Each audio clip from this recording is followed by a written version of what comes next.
And welcome welcome welcome everyone to the platform of physics Wallah. दोस्तों मेरा नाम है ऋतिक मिश्रा और मैं हूं आप लोगों का मैथमेटिक्स मेंटर, आपका दोस्त, आपका बड़ा भाई, जो यहां से आए, जो दिल से आए वो कहेगा। आई होप दोस्तों आप सब बहुत अच्छे हो, मजे कर रहे हो, मैथ्स के लेक्चर को एंजॉय कर रहे हो। मैथ्स देख कैसा नहीं लग रहा कि ये कौन आ गया भैया, कुछ नहीं समझ आ रहा, इतना बोरिंग लग रहा है। आई होप ऐसा नहीं हो रहा आपके साथ, ठीक है।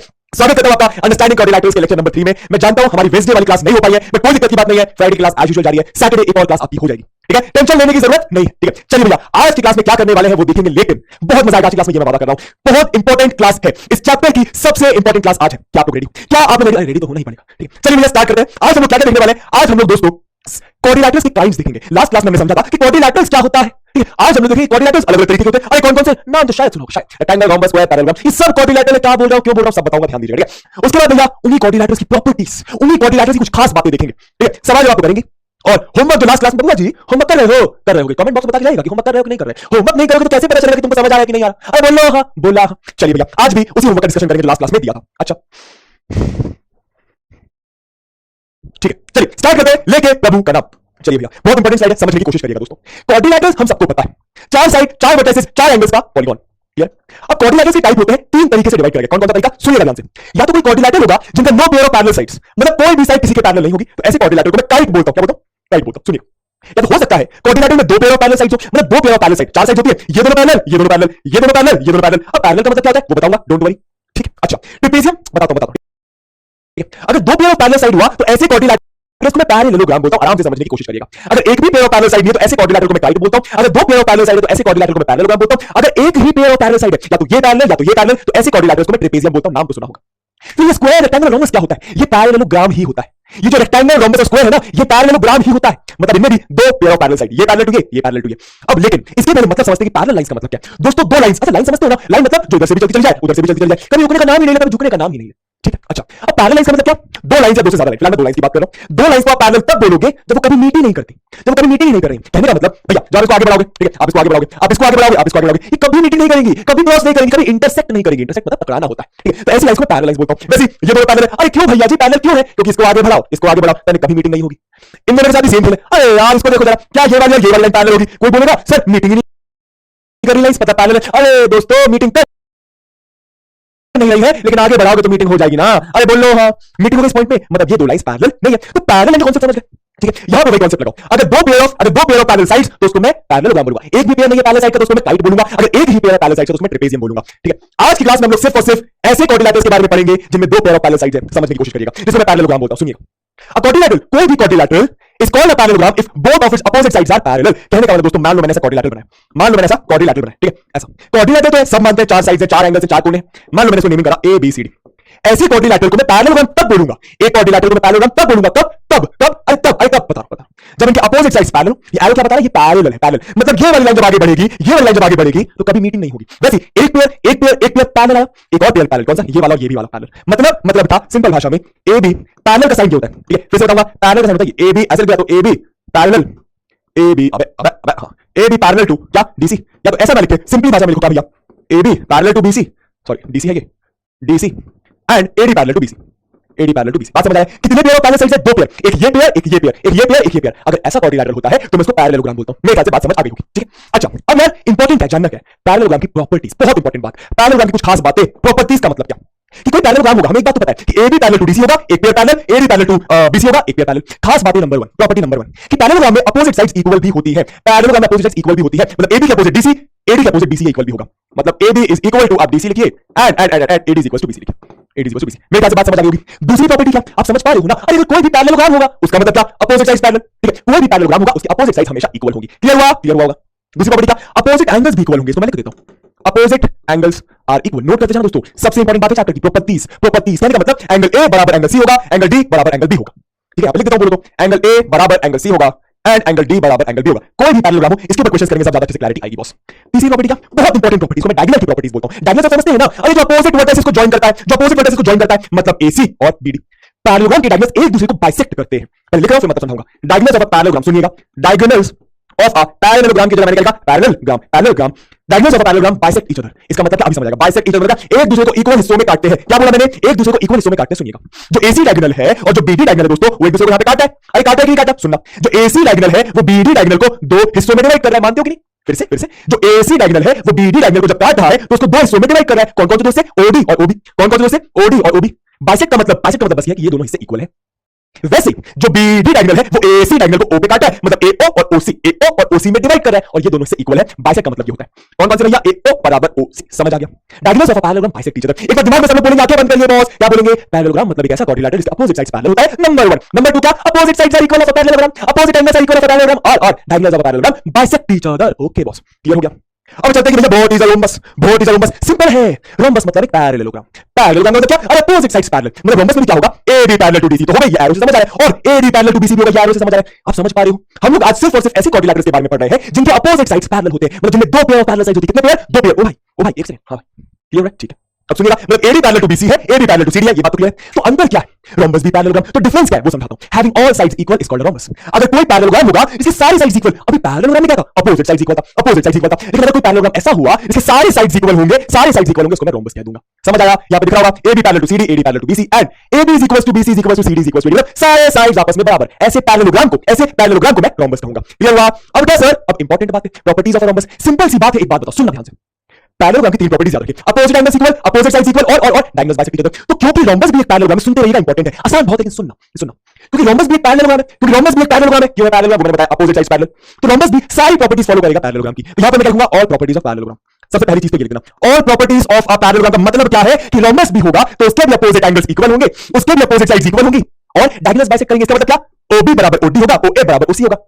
एक्स्ट्रा क्या है रोम्बस में? रोम्बस में एक्स्ट्रा बात जानिए, एक्स्ट्रा बात, यहां पे लिखना है एक्स्ट्रा बात जानिए कि भैया रोम्बस में एक्स्ट्रा क्या है कि उसको रोम्बस बोला गया। सुनिएगा पहले चलो इसको दूसरा लिखो। पहली प्रॉपर्टी होगी all properties of a parallelogram. Second क्या? सुनना, सारे साइड्स इक्वल, कहने का मतलब all sides equal, all sides are equal. एक एक्स्ट्रा बात, क्योंकि पैरेललोग्राम में सिर्फ अपोजिट साइड्स इक्वल होती है, रोम्बस में सारी साइड्स इक्वल होती है। अगर ये 10 है तो ये भी 10 होगा, ये भी 10 होगा, ये भी 10 होगा। अगर ये 15 है तो ये भी 15 होगा, ये भी 15 होगा, ये भी 15 होगा। समझ आ रहा है? मेरे ख्याल से आ रहा होगा। ठीक है, ओके सर। और क्या एक्स्ट्रा है? सुनिएगा, इंपॉर्टेंट, और क्या एक्स्ट्रा है कि एक बात तो क्लियर हो रही है कि ओबी बराबर ओडी, ओए बराबर ओसी, लेकिन जो डायगोनल्स होते हैं उसको परपेंडिकुलरली बाइसेक्ट करते हैं। सुनिएगा, डायगोनल्स, इसका मतलब बताता हूं, डायगोनल्स बाइसेक्ट तो करते हैं पैरेललोग्राम में, बाइसेक्ट ईच अदर परपेंडिकुलरली, यार एक्स्ट्रा है परपेंडिकुलरली। सुनिएगा, परपेंडिकुलरली, इसका मतलब क्या है भैया? अरे बता रहे हैं, परपेंडिकुलरली दोस्तों, मतलब ये 90 सिंपल भाषा में क्लियर है? लिख देता हूं, angle AOB is equal to angle AOD, angle AOD is equal to angle COD, angle COD is equal to angle COB is equal to 90, सारे एंगल 90 डिग्री के बराबर। यही मतलब होता है क्या? परपेंडिकुलरली बाइसेक्ट करने का। क्लियर है? अच्छा, एक और प्रॉपर्टी है रोम्बस की, लेकिन वो कभी बाद में, उसका भी काम नहीं है। ठीक है, चलिए भैया, अगला क्या भैया? रेक्टेंगल क्या होता है? बहुत आसान। रेक्टेंगल भी पैरेललोग्राम होता है। रेक्टेंगल भी क्या होता है? एक तरीके का पैरेललोग्राम होता है। हाँ, क्वाड्रिलैटरल तो है, लेकिन कैसा क्वाड्रिलैटरल? एक पैरेललोग्राम। कहने का मतलब अपोजिट साइड्स इसकी भी पैरेलल होंगी। अभी इसका मतलब बताऊंगा। अपोजिट साइड इसका भी पैरेलल होगा, मतलब ये पैरेलल टू ये पैरेलल टू ये। पैरेलल का साइन चाहो तो लगा दो, ठीक है, मतलब कभी मीटिंग नहीं होगी भैया जी। ओके सर, ये हुआ। लेकिन अलग क्या है? In which each angle is a right angle. एक ऐसा पैरेललोग्राम जिसके सारे एंगल्स, चार एंगल्स होते हैं, सारे के सारे अगर राइट एंगल हुए मतलब 90 डिग्री हुए जनाब, तो ऐसे पैरेललोग्राम को मैं रेक्टेंगल बोलूंगा, ऐसे पैरेललोग्राम को मैं रेक्टेंगल बोलूंगा। क्लियर है बॉस? ओके सर, यहां पे दिख रहा होगा ये 90 पैरेललोग्राम, सारे एंगल्स 90, रेक्टेंगल। खास बात क्या वो जानिए। सबसे पहली खास बात कि भैया जी ऑल प्रॉपर्टीज ऑफ पैरेललोग्राम। सुनिएगा, all properties of a parallelogram, मतलब पैरेलल में कौन सी properties? Opposite angles equal, opposite sides equal और डायगोनल्स बाइसेक्ट ईच अदर। ये तो क्लियर बॉस? क्लियर है कि रेक्टेंगल होगा तो पैरेललोग्राम की जितनी प्रॉपर्टीज है वो फॉलो करेगा। एक्स्ट्रा क्या? वो एक्स्ट्रा बात मैं यहां पे लिखता हूं। एक्स्ट्रा बात, ठीक है, दो ही एक्स्ट्रा बातें। पहला दूसरा, ये दो एक्स्ट्रा बातें कौन सी? सुनना बॉस, सुनना कि डायगोनल्स इक्वल भी होते हैं, कि डायगोनल्स क्या होते हैं? इक्वल भी होते हैं। तो डायगोनल्स इक्वल होते हैं, इसका मतलब क्या? अभी जो भी आपने शेप पढ़ा, वहां पे डायगोनल्स एक दूसरे को बाइसेक्ट कर देते हैं, यहां भी बाइसेक्ट करेंगे क्योंकि पैरेललोग्राम बाइसेक्ट करने का मतलब क्या? OA बराबर OC, OD बराबर OB। यहां पे एक और खास बात है, वो बात क्या कि AC बराबर BD होगा। इसका मतलब AC बराबर BD होगा। क्या ये बात समझ आई है? डायगोनल्स भी इक्वल होते हैं रेक्टेंगल में। और एक और खास बात क्या? वो जो डेफिनेशन में छप गई थी भैया, क्या बात थी? सारे एंगल 90, मतलब angle A is equal to angle B is equal to angle C is equal to angle D is equal to 90। ये दो एक्स्ट्रा खास बात रेक्टेंगल की। क्लियर है? बहुत आसान है। ठीक है, आगे चलते हैं। लास्ट तरीके का पैरेललोग्राम। ये कैसा पैरेललोग्राम है? स्क्वायर कैसा पैरेललोग्राम है? सुनिएगा, बहुत आसान। रोम्बस में क्या था? एक ऐसा पैरेलल, दोस्तों सुनना मस्त, फीलिंग है। एक ऐसा पैरेललोग्राम जिसमें सारे साइड्स इक्वल, रोम्बस था। एक ऐसा पैरेललोग्राम जिसमें सारे एंगल 90, रेक्टेंगल था। एक ऐसा पैरेललोग्राम जिसमें सारे साइड्स इक्वल, सारे एंगल 90 को मैं स्क्वायर बोलता हूं। In which all sides are equal, rhombus की बात। In which each angle is 90 degree, rectangle की बात इज कॉल्ड अ स्क्वायर। मतलब स्क्वायर क्या होता है? जिसमें रोम्बस और रेक्टेंगल दोनों की प्रॉपर्टीज लग जाती है। इसमें रोम्बस और रेक्टेंगल दोनों की प्रॉपर्टीज लग जाती है। देखो भाई कितनी आसान बात है। इसमें सारे एंगल 90 भी होते हैं, सारे साइड्स इक्वल भी होते हैं। खास बात क्या स्क्वायर की? पहली खास बात, ऑल प्रॉपर्टीज ऑफ पैरेललोग्राम, ठीक है, स्लैश कॉमा रोम्बस की भी जितनी प्रॉपर्टीज है सारी की सारी लग जाती है स्क्वायर में, और रेक्टेंगल। क्लियर है? बस इतना याद रखना है। सारी की सारी पैरेललोग्राम की प्रॉपर्टीज, रोम्बस की प्रॉपर्टीज, रेक्टेंगल की प्रॉपर्टीज फॉलो करता है एक स्क्वायर। मेरे ख्याल से इससे आसान कुछ नहीं होगा, बहुत आराम से बताया। ठीक है, अब यार हो गई कहानी खत्म, क्वेश्चन करते हैं और अच्छे से समझ आएगा। ठीक है, what is the difference between a rectangle and a parallelogram? Rectangle भी पैरेललोग्राम है, तो डिफरेंस क्या होता है रेक्टेंगल और पैरेललोग्राम में? बहुत आसान, बहुत आसान भैया जी। रेक्टेंगल कैसा पैरेललोग्राम है? रेक्टेंगल एक ऐसा पैरेललोग्राम है जिसके सारे एंगल, जिसके ऑल एंगल्स 90 डिग्री। बस ये डिफरेंस है कि पैरेललोग्राम और रेक्टेंगल में क्या डिफरेंस है कि भैया रेक्टेंगल के सारे एंगल 90 होते हैं लेकिन पैरेललोग्राम के सारे एंगल 90 हो ये जरूरी नहीं है। पहला डिफरेंस समझ आ गया? कौन सा डिफरेंस भैया? ये वाला डिफरेंस कि रेक्टेंगल के सारे एंगल 90 बट पैरेललोग्राम में ऐसा नहीं होता। Okay sir, what is the difference between square and rhombus? Video को जरा पॉज करिए 5 सेकंड के लिए, अरे मत करो, आंसर करिए 5 सेकंड आपके पास। 1 2 3 4 5। मुझे चैट बॉक्स में बताइएगा कि 5 सेकंड में किसका आंसर सही आया। हमें कैसे पता चलेगा सही आया? अभी बता रहा हूं। डिफरेंस क्या होता है स्क्वायर और रोम्बस में? रोम्बस एक ऐसा पैरेललोग्राम, सुना, रोम्बस एक ऐसा पैरेललोग्राम जिसके सारे sides equal, all sides equal. बहुत सही है। स्क्वायर एक ऐसा पैरेललोग्राम जिसके सारे sides equal, all sides equal, and ये एंड वाला ही डिफरेंस है, ऑल एंगल्स 90, ऑल एंगल्स 90। समझ आ गया? तो डिफरेंस क्या है? डिफरेंस क्या बॉस? डिफरेंस है ये, this is the difference, this is the difference. Clear है? ये क्वेश्चन क्यों करवा रहा हूं? ताकि आप लोग के दिमाग में बैठे सारी चीजें। आपको पता है, एक बात शेयर करूं, 9th क्लास में एग्जैक्ट सेम चीज उत्तर आ जाती है, हम कंफ्यूज हो जाते हैं। कंफ्यूज नहीं होना है दोस्त, कंफ्यूज नहीं होना है। When Hrithik sir is here, why to fear? Okay boss, okay sir. अब यार ये क्वेश्चन कई बार बहुत सारे बच्चों को सताता है लेकिन हम सत्य नहीं देंगे। क्या बाइसेक्ट वर्ड और इंटरसेक्ट वर्ड में डिफरेंस क्या है? बहुत सारे बच्चे कंफ्यूज हो जाते हैं। सुनना, मैंने लाइन बनाई, ठीक है, मैंने लाइन बनाई, मैंने लाइन बनाई, मैंने लाइन बनाई, मैंने लाइन बनाई, मैंने लाइन बनाई, ठीक है। इनमें से एक एग्जांपल, रफ एग्जांपल, यहां पे इंटरसेक्शन हो रहा है, यहां पे इंटरसेक्शन हो रहा है, यहां पे भी इंटरसेक्शन हुआ है। मतलब इंटरसेक्ट करने का मतलब क्या? दो लाइंस एक दूसरे को मीट कर रही हैं, दो लाइंस एक दूसरे को मीट कर रही हैं, दो लाइंस एक दूसरे को मीट कर रही हैं। लेकिन इन तीनों में से एक ही केस में बाइसेक्शन हो रहा है या फिर बाइसेक्ट हो रहा है, वो है ये वाला। क्यों? बाइसेक्ट का मतलब होता है, सुना, इंटरसेक्ट का मतलब एक लाइन दूसरी लाइन को दो हिस्सों में काट रही है, ऐसा सोच सकते हो। एक लाइन दूसरी लाइन को दो हिस्सों में काट रही है, एक लाइन दूसरी लाइन को दो हिस्सों में काट रही है। इन बाइसेक्ट करने का मतलब क्या? एक लाइन जब दूसरी लाइन को दो इक्वल हिस्सों में बांट रही है, इसका मतलब क्या? दो इक्वल हिस्से, दो इक्वल हिस्से। समझ आ रहा है? इसका मतलब क्या? दो हिस्से, इसका मतलब बस दो हिस्से। क्या बात समझ आ रही है? बाइसेक्ट का मतलब होता है दो इक्वल हिस्से, इंटरसेक्ट का मतलब होता है दो हिस्से। ठीक ठीक, बहुत बढ़िया। चलिए एक बार सबकी डायगोनल प्रॉपर्टीज रिकॉल करते हैं, सुनिएगा। पैरेललोग्राम के डायगोनल्स बस बाइसेक्ट करते हैं, ठीक है। रेक्टेंगल के डायगोनल्स इक्वल भी होते हैं और बाइसेक्ट भी करते हैं, मतलब डायगोनल्स इक्वल भी है और बाइसेक्ट भी कर रहे हैं। स्क्वायर के डायगोनल्स इक्वल भी होते हैं, बाइसेक्ट भी करते हैं, वो भी राइट एंगल्स पे बाइसेक्ट करते हैं, ठीक है। रोम्बस के डायगोनल्स बाइसेक्ट करते हैं राइट एंगल्स पे। अच्छा आपको क्लियर ना? मान लो मैंने स्क्वायर बनाया, मान लो मैंने स्क्वायर बनाया, एग्जांपल दे दो, स्क्वायर से, ठीक है। मान लो मैंने स्क्वायर बनाया, ओ भाई मान लो ये ऐसा स्क्वायर बनाया, ठीक है। Okay sir, okay sir. मान लो इसके डायगोनल्स बनाए, ठीक, ये ओ है, ये ए है, ये बी है, ये सी है, ये डी है, सब मतलब समझा देता हूं। इक्वल मतलब क्या? एसी बराबर बीडी, एसी बराबर बीडी, ठीक है। बाइसेक्ट मतलब क्या? ओए बराबर ओसी, ओए बराबर ओसी एंड ओबी बराबर ओडी, ओबी बराबर ओडी। राइट एंगल्स का मतलब क्या? अरे यार ये 90, ये 90, ये 90, ये 90, ठीक है। Angle O A B is equal to angle O O A B, angle A O B is equal to angle B O C is equal to C O D, C O D is equal to angle A O D, is equal to angle A O D. समझ आया? ये तीनों चीजें आपकी square में लग जाती हैं भैया, ठीक है। Okay sir, okay. लेकिन ये वाली चीज सिर्फ और सिर्फ रेक्टेंगल में लगती है, ठीक है, और ये वाली चीज लगती है रेक्टेंगल में। चलो सिंपल ऐसे आर वगैरह लिख दो, ये रेक्टेंगल में, ये रेक्टेंगल में, ठीक है। आर लिख दो, ठीक है। इनमें से रोम्बस में कौन कौन सी लगती है? रोम्बस में वाली नहीं लगती लेकिन ये वाली लग जाती है, ठीक है। ये वाली भी रोम्बस में लग जाती है, आपको यहीं पे समझ आ रहा होगा। क्लियर हो रहा है? अच्छा अच्छा। और क्या बोला? पैरेललोग्राम में सिर्फ और सिर्फ ये वाली लगती है, क्लियर हो रहा है? समझ जाओगे, ठीक है। अच्छा भैया, ठीक है सर। चलिए भैया आगे कुछ और क्वेश्चंस, बहुत आसान क्वेश्चंस। एक पैरेललोग्राम है बेस्ट, अच्छा BEST, ध्यान दीजिए। Find the value of x y and z। जैसे क्वेश्चन में बोले कि कोई फिगर एक पैरेललोग्राम है, आपको दिमाग में आना चाहिए, आंखें बंद करिए और सोचिए। Opposite sides parallel, opposite sides equal, opposite angles equal और डायगोनल्स बाइसेक्ट ईच अदर। मेरे दोस्तों तो भैया जी एंगल की बात करिए, x y और z निकालना है, अपोजिट एंगल इक्वल मतलब b का अपोजिट s तो इक्वल होगा। क्या लिखा है सॉल्यूशन में? क्या लिखा भैया? है ना भैया, एंगल b का अपोजिट एंगल s, तो देयरफॉर क्या लिख सकता हूं? Angle s is equal to 100 डिग्री। क्लियर है ये बात? बिल्कुल क्लियर, बिल्कुल क्लियर। अब हमको एक बात पता है, s तो आ गया, s तो आ गया 100, x आ गया भैया 100 डिग्री, है ना। तो ये तो आ गया 100, ये दोनों कैसे निकालें वो भी हमें आता है, देखना sir. All angles of a quadrilateral are 360 degree, sum of, है ना, sum of all angles of a quadrilateral is 360 मेरे दोस्तों। Yes sir, yes sir. तो angle b plus angle e plus angle s plus angle t is equal to 360 मेरे दोस्तों। ऐसा ही तो angle b 100 degree, angle e कितना है y, है ना, एंगल s कितना है 100 अभी निकाला, एंगल t कितना है दोस्तों z इज इक्वल टू 360। लेकिन इस इक्वेशन से तो दो वेरिएबल कैसे आएगी? y और z दो वेरिएबल कैसे आएगी? इजी है, y बराबर z है ना, क्यों नहीं है? अरे अपोजिट है ना, तो angle y is equal to angle z होगा ना। अरे बोल लो भैया। तो मान लीजिए मैंने इसको लिखा 100, इसको लिखा दिया y, इसको लिखा 100, इसको भी y लिख दिया, y क्यों लिखा? क्योंकि z बराबर y है। Opposite angle of a quadrilateral, sorry of a parallelogram equal 2y 200 कितना आ गया? 2y plus 200। इक्वेशन सॉल्व करना आप मुझसे बेहतर तरीके से जानते हो। 2y कितना आ गया दोस्तों? 160। तो y कितना आ गया दोस्तों? 80 डिग्री। इतनी जल्दी जल्दी क्या कर दिया सर? अरे यार ये तो आप जानते हो, समझते हो। क्लियर है बॉस? क्लियर है सर, क्लियर है बॉस, क्लियर है सर। देखो भैया कितना आसान क्वेश्चन था। अब क्या बोल रहे? फिर से आपकी खोपड़िया में, आपकी खोपड़िया में क्या आना चाहिए दोस्तों? अरे पैरेललोग्राम है, प्रॉपर्टीज छाप दीजिए। Opposite sides parallel, opposite sides equal, opposite angles equal, diagonals bisect each other. रन से पैरेललोग्राम में सारी प्रॉपर्टीज लग जाएंगे। Find X and Y. अच्छा इस बार डायगोनल की बात कर रहे हैं, तो डायगोनल की कौन सी प्रॉपर्टी? डायगोनल्स एक दूसरे को बाइसेक्ट करते हैं। कहने का मतलब दोस्तों, सॉल्यूशन में डायरेक्ट लिख सकते हो, OS बराबर OU होगा एंड OR बराबर ON होगा, OR बराबर ON होगा। अरे मानते हो बॉस कि नहीं मानते? यार बिल्कुल मानना पड़ेगा भैया, है ना। तो OU दिया है 20, है ना, OU की जगह OU की जगह हमने y+7 यहां पर y+7, OS कितना दिया है 20, तो यहां पर 20। एक इक्वेशन आ गई, यहां से y निकाल लेना, ठीक है। अरे निकाल के दे रहे हैं। अच्छा OR कितना? OR दिया 16, ON कितना? ON दिया x+y। बहुत बढ़िया, बहुत बढ़िया। अब तो दिमाग लगाइए, यहां से तो y की वैल्यू आ गई कैसे? y इज इक्वल टू 20 - 7, तो y की वैल्यू आ गई 13, ठीक है बॉस। ओके x कैसे आया? अरे इजी है ना, x प्लस y की जगह 13 लिख दो, y की जगह 13 कैसे आया? अरे यहां से चलते चलते आ गया, ठीक है बॉस। ओके सर 16, तो x की वैल्यू आ गई थी। आगे देखिए क्या पूछ रहे हैं, ये पहले लेक्चर की बात है दोस्तों।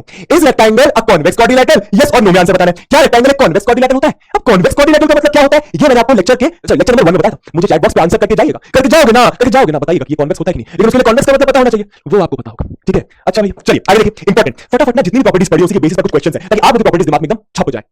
Name the quadrilateral whose diagonal bisect each other, ऐसा कौन सा क्वाड्रिलेटरल जिसके डायगोनल्स बाइसेक्ट करते हैं? अरे सारे सारे सारे मतलब क्या, सारे मतलब क्या, पैरेललोग्राम में भी डायगोनल्स बाइसेक्ट करते हैं, स्क्वायर में भी डायगोनल्स बाइसेक्ट करते हैं, रोम्बस में भी डायगोनल्स बाइसेक्ट करते हैं, और रेक्टेंगल में भी डायगोनल्स बाइसेक्ट करते हैं। सारे बाइसेक्ट मतलब समझ रहे हो ना? अरे दोस्तों ये वाली चीजें ला ला ला क्या मतलब ओ बराबर ओसी बराबर ओडी, जल्दी से बता दिया, खत्म करो बात। ठीक है, अगला क्या है दोस्तों, आराम से मजे में पढ़ना है। बाइसेक्ट ईच अदर रेक्टेंगल्स, ऐसे कौन कौन से क्वाड्रिलेटरल है जिसके डायगोनल्स बाइसेक्ट तो करती है लेकिन राइट एंगल पे बाइसेक्ट करते हैं? रोम्बस और स्क्वायर, रोम्बस और स्क्वायर एंड स्क्वायर, मतलब समझ पा रहे हो? मान लो ऐसा कुछ होगा, यहां पर 90 बन रहा होगा, ऐसा सिर्फ और सिर्फ स्क्वायर और रोम्बस में होता है। ठीक है बॉस, ओके सर। आगे देखो, अभी बहुत इंपॉर्टेंट क्वेश्चन है, खोपड़ या खोल क्वेश्चन। इसका नाम क्या दोस्तों, खोपड़ या खोल। वैसे बहुत आसान है, खोपड़ या खोल क्यों बोल रहा हूं, मतलब अभी समझ आ जाएगा। ठीक है, बहुत सारे बच्चों को पहले नहीं पता, लेकिन when Hrithik sir is here why to fear, मेरे दोस्त देखो, दो मैं करके बताता हूं, दो आप करके बताइएगा। स्टेट ट्रू और फॉल्स, हमको ट्रू और फॉल्स में आंसर करना है। ऑल रेक्टेंगुलर स्क्वायर्स, अरे मतलब तो आसान है, सारे रेक्टेंगल स्क्वायर होते हैं। ये क्या हो गया, कंफ्यूज कर दिया ना? अरे कोई बात नहीं, सुना, क्या सारे रेक्टेंगल स्क्वायर होते हैं? अगर आपसे कोई ऐसे पूछे क्या सारे रेक्टेंगल स्क्वायर होते हैं, अगर आपसे कोई ऐसे पूछे तो आप बस एक बात सोचो, अगर रेक्टेंगल स्क्वायर की प्रॉपर्टीज, स्क्वायर की सारी प्रॉपर्टीज फॉलो कर रहा है, मतलब सारे रेक्टेंगल स्क्वायर होते हैं। लेकिन नहीं, सारे रेक्टेंगल स्क्वायर नहीं होते। क्यों नहीं होते? क्योंकि रेक्टेंगल स्क्वायर की सारी प्रॉपर्टीज फॉलो नहीं करते। कौन सी प्रॉपर्टी फॉलो नहीं करते? कौन सी बता रहा हूं। स्क्वायर की प्रॉपर्टी होती है ऑल साइड्स इक्वल, वो रेक्टेंगल का फॉलो करता है, समझ आ रहा है? स्क्वायर की इक्वल प्रॉपर्टी होती है कि वो डायगोनल से दूसरे को 90 डिग्री पे बाइसेक्ट करते हैं, रेक्टेंगल कहां करता है? मतलब इसका आंसर क्या हो जाएगा, दोस्तों फॉल्स। आप समझ पा रहे हो मेरे को आंसर कैसे करना है? सारे रेक्टेंगल्स को क्या मैं स्क्वायर बोल सकता हूं? नहीं बोल सकता। क्योंकि सारे रेक्टेंगल्स, या ऐसे जो रेक्टेंगल होता है ना, वो स्क्वायर की सारी प्रॉपर्टीज फॉलो नहीं करता, कुछ करता होगा लेकिन सारी नहीं करता। अगर देखो, ऑल रोम्बस आर पैरेललोग्राम, क्या सारे रोम्बस पैरेललोग्राम होते हैं? हां, क्योंकि सारे रोम्बस पैरेललोग्राम की जितनी भी प्रॉपर्टीज है सब फॉलो करता है, बस आपको इतना सोचना है। आप कोई भी रोम्बस उठा लो, वो पैरेललोग्राम की प्रॉपर्टी फॉलो कर रहा होगा। कौन सी property? Opposite sides parallel, rhombus में भी होता है। अपोजिट साइड्स इक्वल, रोम्बस में भी होता है। हां, मैंने माना कि रोम्बस में सारे ही साइड्स इक्वल होते हैं, लेकिन पैरेललोग्राम की प्रॉपर्टी क्या कही? अपोजिट साइड्स इक्वल, रोम्बस में भी ऐसा होता है ना। अरे सारे साइड्स इक्वल तो अपोजिट साइड्स इक्वल नहीं होंगी क्या? बहुत बढ़िया, दो प्रॉपर्टीज रोम्बस फॉलो कर रहा है, बाकी तो देखते हैं। Diagonals bisect each other, rhombus भी करता है, कौन सी बड़ी बात है? अपोजिट एंगल्स इक्वल, रोम्बस भी करता है, कौन सी बड़ी बात है? यस, इसका मतलब सारे रोम्बस पैरेललोग्राम होते हैं। एक और sir, all squares are not parallelogram. अच्छा याद कर लेंगे, ऑल स्क्वायर्स आर रेक्टेंगल्स। यहां पे क्या पूछा? ऑल रेक्टेंगल्स आर स्क्वायर्स, तो आपने फर्स्ट बोल दिया, तो इसका भी फर्स्ट बोल दो। दोस्तों रटना नहीं है, आप लोग रटना नहीं है, सिंपल बॉस। क्या सारे स्क्वायर रेक्टेंगल्स की प्रॉपर्टीज फॉलो करते हैं? रेक्टेंगल की सारी प्रॉपर्टीज क्या स्क्वायर फॉलो करता है? आराम से लंबी सांस, वीडियो को पॉज कर दो 5 सेकंड के लिए, 10 सेकंड के लिए, आराम से, डरना नहीं है, घबराना नहीं है, झुकेगा नहीं, बनेगा भाई, बहुत इजी है। क्या सारे जो स्क्वायर्स होते हैं, रेक्टेंगल की प्रॉपर्टी फॉलो करते हैं, रेक्टेंगल की सारी प्रॉपर्टी फॉलो करते हैं, इसका मतलब क्या होगा? स्क्वायर्स को मैं रेक्टेंगल बोल सकता हूं। देखते रेक्टेंगल की property opposite sides equal, square में भी होता है, कौन सी बड़ी बात है? हाँ, स्क्वायर में सारी साइड्स इक्वल होती है। अरे इसका सीधा मतलब ये नहीं हुआ कि अपोजिट साइड्स इक्वल होंगी, तो एक प्रॉपर्टी फॉलो करते हैं। रेक्टेंगल का डायगोनल इक्वल होता है, स्क्वायर का भी होता है, कौन सी बड़ी बात? रेक्टेंगल के डायगोनल्स बाइसेक्ट करते हैं, स्क्वायर में भी करते हैं, कौन सी बड़ी बात? समझ आ रहा है? क्लियर हो रहा है? पक्का? यस। इसका मतलब अगर स्क्वायर रेक्टेंगल की सारी प्रॉपर्टीज फॉलो कर रहा है, रेक्टेंगल की जो प्रॉपर्टीज है अगर वो स्क्वायर फॉलो कर रहा है, मतलब हो गया 2। ठीक है, ये फॉल्स था। क्यों? रेक्टेंगल स्क्वायर की सारी प्रॉपर्टी फॉलो नहीं करता, लेकिन स्क्वायर रेक्टेंगल की सारी प्रॉपर्टी फॉलो करता है। रेक्टेंगल स्क्वायर की सारी प्रॉपर्टी फॉलो नहीं करता, लेकिन स्क्वायर रेक्टेंगल की सारी प्रॉपर्टी फॉलो करता है। ये वाला आप सोच के बताइएगा। ठीक है बॉस? Okay sir. देखो ये सेम क्वेश्चन क्यों लेके आऊं? ताकि आप लोग खोपड़िया में अच्छे से बैठे। Explain how square is a rectangle. देखो ये तो पूछा यहां पे, ऑल स्क्वायर्स आर रेक्टेंगल्स, मैंने 2 बोला, इसका मतलब सारे स्क्वायर्स को मैं रेक्टेंगल्स बोल सकता हूं, वही पूछा है। ऐसा क्यों? सारे स्क्वायर को रेक्टेंगल क्यों बोल सकता हूं? सिंपल क्योंकि स्क्वायर्स, क्योंकि all squares follow all properties of rectangle, क्योंकि all squares follow all properties of a rectangle. कौन सी प्रॉपर्टी होती है रेक्टेंगल की? एक प्रॉपर्टी सिंपल, क्या? अपोजिट साइड्स पैरेलल बोल लो, एक प्रॉपर्टी है जो पैरेलल, ये स्क्वायर भी करता है, यहां पे स्क्वायर के लिए स्क्वायर भी करता है। ठीक है, दूसरी क्या होती है भैया? अपोजिट साइड इक्वल, स्क्वायर भी करता है, कौन सी बड़ी बात? ठीक है, और क्या? अपोजिट एंगल्स इक्वल, अरे यार स्क्वायर भी करता है अपना, कौन सी बड़ी बात? और कौन सा? डायगोनल्स आर इक्वल, स्क्वायर भी करता है, कौन सी बड़ी बात? डायगोनल्स बाइसेक्ट ईच अदर, क्या ये स्क्वायर करता है? अरे बिल्कुल करता है, डायगोनल्स बाइसेक्ट ईच अदर, ये स्क्वायर भी करता है, कौन सी बड़ी बात? तो क्योंकि स्क्वायर सारी प्रॉपर्टी फॉलो करता है, इसलिए स्क्वायर एक रेक्टेंगल है। क्लियर हुआ? Yes sir ji. चलिए भैया क्या बोल रहे हैं? Name the quadrilateral whose diagonal are equal. ऐसे कौन से क्वाड्रिलेटरल है जिनके डायगोनल्स इक्वल होते हैं? आप जाके देख सकते हो प्रॉपर्टीज में, जाके अगर देखना हो तो। देखो भैया जी, कहां गया? देखिए भैया, ठीक है, क्या बताएगा? स्क्वायर में लिखा है ये पैरेललोग्राम भी रोम्बस के रेक्टेंगल की प्रॉपर्टीज फॉलो करता है। ठीक है, अब रेक्टेंगल प्रॉपर्टीज पे जाओ।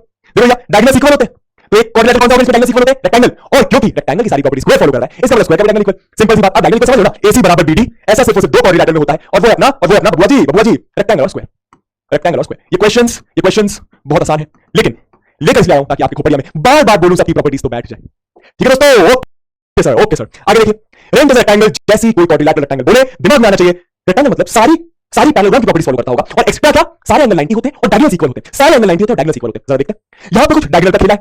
डायगोनल के में क्या रेक्टेंगल के बाइसेक्ट करते हैं, लिख दो कि OT बराबर OE बराबर ON। एक चीज तो ये होती है रेक्टेंगल में, और क्या होता है, डायगोनल्स इक्वल भी होते हैं, मतलब PE बराबर NR, मतलब PE बराबर NR। ये बात मेरे ख्याल से समझ आ रही होगी। इतना लिख दो। सर ऐसा क्यों लिखा? क्योंकि डायगोनल्स इक्वल होते हैं, डायगोनल्स बाइसेक्ट करते हैं, डायगोनल्स की बात करिए, लिख दिया। अब क्या बोल रहे हैं? OR की वैल्यू 2x + 4 है। अच्छा, OR की वैल्यू 2x + 4 है, ठीक है, ठीक है। एंड OT की वैल्यू 3x + 1 है, OT की वैल्यू 3x + 1 है, ठीक है। क्या निकालना है, क्या निकालना है, क्या निकालना है? ये तो हां, x निकालना है, ये तो छुपा हुआ है, x निकालना है। अच्छा, x निकालने मतलब वेरिएबल की वैल्यू निकालने के लिए इक्वेशन की जरूरत होगी दोस्तों। अब ये इक्वेशन आएगी कहां से? आएगी ना बॉस, देखो इसको लिखो, t = NR। अच्छा, t को दोस्तों, t को मैं TO + OE लिख सकता हूं, TO + OE, बोलो भैया, t को मैं TO + OE = NR को, अच्छा NR NO + OR लिख सकता हूं, NO + OR लिख सकता हूं। कुछ गलत कह रहा हूं क्या? नहीं कह रहा। अब सुनिए, हमें किस किस की वैल्यू दी है? OT और OR, OT और OR की वैल्यू दी है। अच्छा, तो इस बबुआ का और इस बबुआ का क्या करें? इजी, OE को मैं OT लिख सकता हूं, क्यों? क्योंकि OE OT के बराबर होता है, डायगोनल्स बाइसेक्ट ईच अदर। तो OE को मैंने OT लिख दिया, तो यहां पे क्या आ गया? यहां पे क्या आ गया? TO को मान लो OT लिखा, यहां पे भी OT आ गया, NO को क्या लिख सकता हूं? देखो, ON को मैं लिख सकता हूं OR, यहां पे लिखा OR + OR।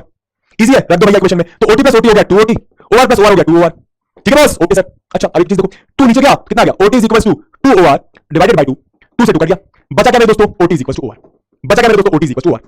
अब पता है, OT की वैल्यू 3x + 1, OR की वैल्यू 2x + 4, x की वैल्यू आप निकाल सकते हो। इक्वेशन सॉल्व करना आप मुझसे बेहतर तरीके से शायद नहीं जानते, लेकिन कर लोगे यार। समझ आया कैसे रेक्टेंगल की डायगोनल प्रॉपर्टीज यूज हुई? देखो ना, कुछ तो फायदा हुआ है। रेक्टेंगल है मतलब OR सॉरी OE बराबर OT होगा, ON बराबर OR होगा, और क्या PE मतलब पूरा डायगोनल बराबर RN मतलब पूरा डायगोनल होगा। इन दोनों प्रॉपर्टीज को यूज करके मैंने क्वेश्चन को निपटा दिया।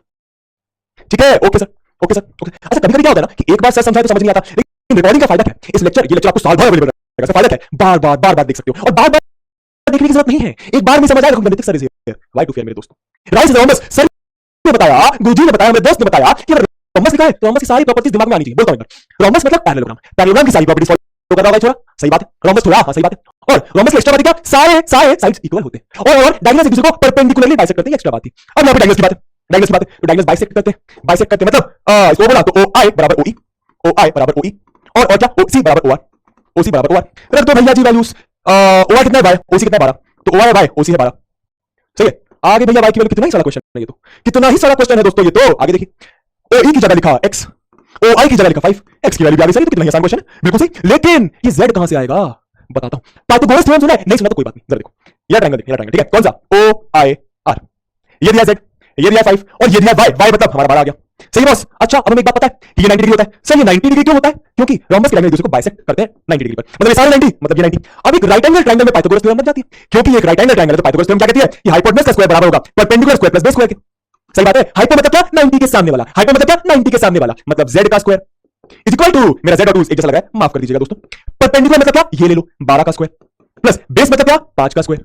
समझ आया? सॉल्व कर लो तो ये हो गया z स्क्वायर, ये हो गया 12 का स्क्वायर होता है 12 into 12 मतलब 144, 5 का स्क्वायर होता है 25, 144 plus 24 5 हो गया 169 z का स्क्वायर। अब यार एक बात मेरी सुनना जरा, इस चीज के बारे में हम लोग स्क्वायर्स एंड स्क्वायर रूट्स जो हमारा चैप्टर्स में बात करेंगे। फिलहाल आप इतना समझो, नहीं समझा कोई बात नहीं, नहीं समझा कोई बात नहीं, छोड़ देना। फिलहाल आपको इतना समझना है, हमको z की वैल्यू निकालना है, नहीं समझा कोई बात नहीं, लेकिन सुनना, स्क्वायर्स एंड स्क्वायर रूट्स समझ आ जाएगा। फिलहाल हमको z निकालने की कंडीशन लगी, देखो कैसे निकालेंगे। हमको z की वैल्यू निकालना है, मतलब z का स्क्वायर आ रहा है 169, z का स्क्वायर आ रहा है 169। ऐसा कौन सा नंबर होगा जिसका स्क्वायर 169 हो? ऐसा कौन सा नंबर होगा जिसका स्क्वायर 169 हो? वो नंबर होगा 13, वो नंबर होगा 13, मतलब z की वैल्यू आ जाएगी 13। अगर समझ आए तो कोई बात, समझ आए तो बहुत अच्छी बात, नहीं आए तो और अच्छी बात, बाद में बता दूंगा। अब देखो z का स्क्वायर होता है 169, मतलब हमें z की वैल्यू निकालना है, मतलब हमें एक ऐसा नंबर निकालना है जिसका स्क्वायर, सुनना आराम से, हमें एक ऐसा नंबर निकालना है जिसका खोपड़ी आटू जिसका स्क्वायर 169 होता है, और ऐसा नंबर कौन सा होगा? 13, क्योंकि 13 का स्क्वायर होता है 169। आप करके भी देख सकते हो, समझ आए तो अच्छी बात, नहीं समझ आए तो अच्छी बात। Squares and square roots chapter के लिए छोड़ दीजिएगा।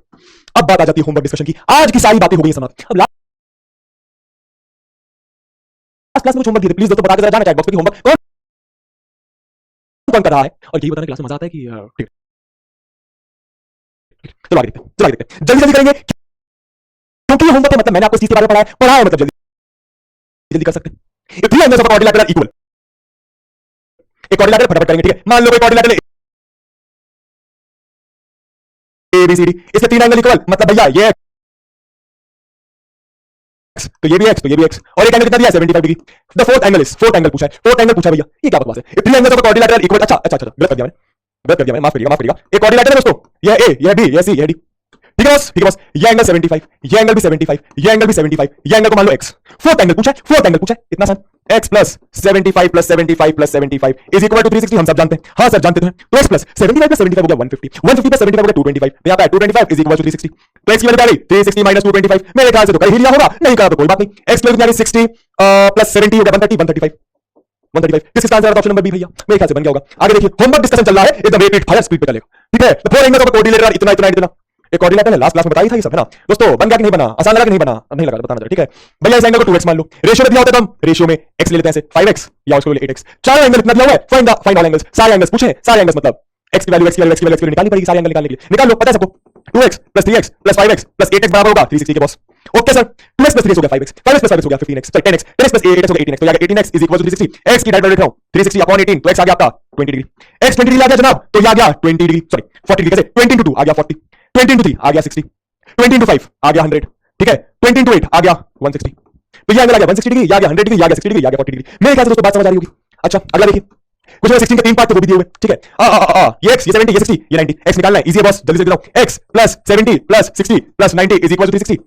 आंसर निकाल लीजिएगा, ठीक है, निकाल लिया होगा, ठीक है। सारे एंगल्स ऑफ क्वाड्रिलैटरल का सम होता है 360 डिग्री। ये क्वेश्चन तो क्लास में ही करवाया था। ये 70 तो ये 180 - 70, 180 - 70 होता है 110 डिग्री। ये 60 तो ये 180 - 60 मतलब ये आ गया 120 डिग्री। सही है बॉस। सारे एंगल्स पॉलीगॉन के सम कितना होगा हमको पता है, n - 2 × 180 डिग्री होता है क्या? Sum of all interior angles of polygon. Sum of कोई भी पॉलीगॉन के इंटीरियर एंगल्स का सम निकालना है तो ये होता है n - 2 × 180। n मतलब क्या 5, क्योंकि यहाँ पे 1 2 3 4 5 साइड है पॉलीगॉन में, इनटू 180, तो ये आ गया 3 × 180 मतलब ये आ जाएगा 540 डिग्री।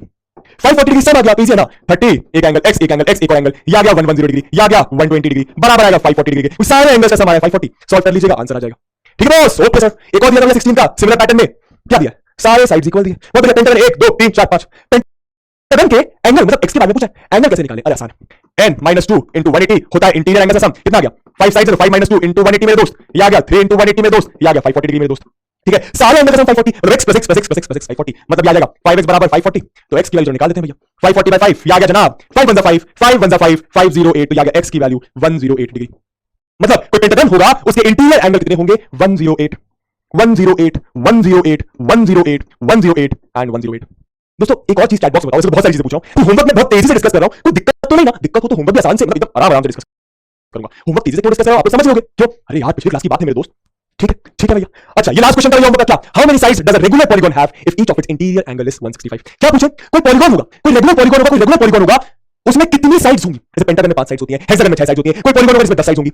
इस पॉलीगॉन में कितनी साइड्स होंगी जिसका इंटीरियर एंगल 165 डिग्री दिया हुआ है? हर एक इंटीरियर एंगल 165 दिया है। हम लोग के पास कुछ फॉर्मूले थे क्या? ईच एक्सटीरियर, इंटीरियर वाले थे, ईच इंटीरियर, कुछ नहीं यार, इंटीरियर एंगल पूछा उसका फॉर्मूला लिख दो। Each interior angle is equals to 180 minus each exterior angle, 180 minus each exterior angle दोस्तों, ठीक है। लेकिन हर एक एक्सटीरियर एंगल कितना होगा उसका भी फॉर्मूला है, आराम से निकालना है। Number of sides each exterior angle, यार दो फॉर्मूले पढ़ा है भाई, दोनों फॉर्मूले की मदद से हो जाएगा, is equal to 360/n degree. Okay sir जी। लेकिन n निकालने के लिए, n मतलब number of sides of polygon, निकालने के लिए ये बबुआ पता होना चाहिए। n निकालने के लिए ये बबुआ पता होना चाहिए। अब ये बबुआ कैसे पता चलेगा? यहां से पता चलेगा। कैसे? क्योंकि ये बबुआ पता है। देखो भैया, ईच इंटीरियर एंगल दिया 165 is equal to 180 minus each exterior angle, तो ये कितना आ गया? ईच एक्सटीरियर एंगल को इधर लेकर आ गए, ये आ गया 180, 165 उधर गया तो माइनस का 165, ये आ गया आपका 15 डिग्री, तो ईच एक्सटीरियर एंगल आ गया 15 डिग्री, ठीक है। यहां पे तो 15, तो यहां पे तो 15, ये कितना आ जाएगा? 15 इज इक्वल टू 360/n, तो n की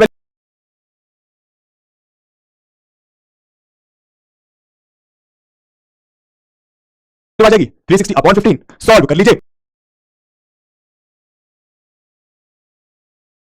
15 1 15 सही बने तो 5 3 5 35 1 बचा, 5 2 10, 3 1 3 2 6 1 बचा, 3 4 12, तो n की वैल्यू आ गई 24। कहने का मतलब कितनी साइड्स होंगी पॉलीगॉन में? 24 साइड्स होंगी, इसमें हर एक इंटीरियर एंगल होगा 165 डिग्री और हर एक एक्सटीरियर एंगल होगा 15 degree. Clear boss? Clear boss, मेरे ख्याल से समझ आती होंगी सारी बातें, ठीक है भाई। अब मैं चलता हूं, ठीक है। सुनो होमवर्क देना भूल गया, बाद में आता है, होमवर्क लेके जाओ भाई। होमवर्क नहीं करोगे तो कैसे समझ आएगी, क्लास समझ आएगी नहीं, ठीक है। प्रैक्टिस शीट दी हुई है, उसमें 20 क्वेश्चन है, पहले 4 क्वेश्चन पहले होमवर्क दे दिए, उसको डिस्कस भी कर लिया, बाकी कौन से क्वेश्चन करने जरा देखिए। क्वेश्चन नंबर 5 से लेकर क्वेश्चन नंबर 15, सर 10 क्वेश्चन भाई आधे घंटे के अंदर हो जाएगा। प्रॉपर्टी समझ आ गई? आधे घंटे के अंदर हो जाएगा। होमवर्क करके रखिएगा, होमवर्क लिख देते हैं भैया, भूलिएगा मत। हम भूल गए थे मानते हैं, लेकिन आप मत भूलिएगा, कर लीजिएगा जब भी समय आपको इजाजत दे। ओ भाई वो क्या है लेकिन भाई, चलो ठीक है, ऐसे लिख लो भाई, अटक गया बोर्ड, ठीक है, कर लो, ठीक है, मिलते हैं, बाय। कुछ डाउट आए डाउट साइड पे छोड़ दीजिए, कुछ नहीं बने एक बार फिर से देखिए, बन जाएगा, ठीक है। बस क्या क्या पढ़ा हम लोगों ने आज? सर हम लोगों ने एक ऐसे क्वाड्रिलैटरल के बाद 3 तरीके से होता है, या तो 2 पेयर ऑफ पैरेलल साइड्स होंगी, या तो एक पेयर ऑफ पैरेलल साइड होगी, या तो एक भी पेयर ऑफ पैरेलल साइड नहीं होगी। एक भी नहीं होगी तो पाइप बोलेंगे, एक होगी तो ट्रेपेजियम बोलेंगे। इन दोनों के बारे में अगली क्लास में पढ़ेंगे। पैरेललोग्राम मतलब 2 पेयर ऑफ पैरेलल साइड्स के बारे में पढ़ा आज। कौन कौन से रेक्टेंगल में पढ़े? रेक्टेंगल, रोम्बस और स्क्वायर, और सब की प्रॉपर्टीज के बारे में पढ़ा। क्वेश्चंस निपटाए, हो गया काम खल्लास, ठीक है दोस्तों। इसके साथ बताइए क्लास कैसी लगी, मजा आया समझ आया तो लिखिएगा मजा आया समझ आया, MASA, ठीक है। कुछ दिक्कत परेशानी हो तो चैट बॉक्स में बता के जाइएगा। इसके साथ दोस्तों मिलेंगे अगली क्लास में, तब तक अपना ख्याल रखें, मजे करें, जो करें, बस किसी का नुकसान न करें। बाय एंड टेक केयर मेरे दोस्तों, बाय बाय।